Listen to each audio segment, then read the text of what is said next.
Have you ever found yourself pondering the question, who created God?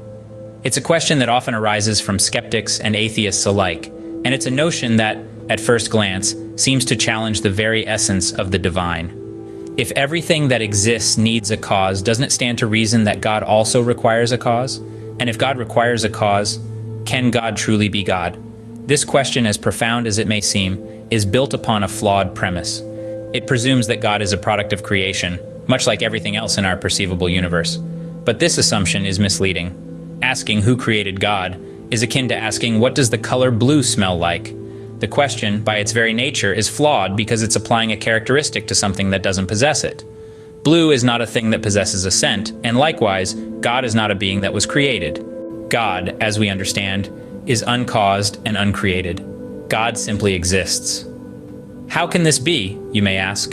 Let's explore the logic behind this statement. If we believe in the principle that from nothing, nothing comes, then it follows that if there was ever a time when absolutely nothing existed, nothing would have come into existence.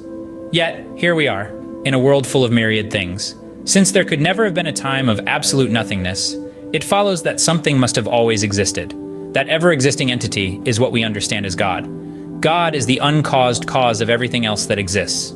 God is the uncreated creator who brought the universe and all within it into existence. This understanding of God transcends our usual modes of thinking about cause and effect, creation and creators. It presents a perspective where God exists outside of these concepts, not as a product of them, but the source from which they emanate. In summary, the question, who created God, is based on a misapplication of the concept of causality. It incorrectly assumes that God is a part of the created order and therefore needs a cause. In reality, God is the uncaused cause, the uncreated creator who simply exists. A being beyond our comprehension, beyond our rules of cause and effect, existing eternally, outside of time and space. Thus, the question of who created God doesn't hold, for God is the uncaused cause, the eternal existence from which all else springs.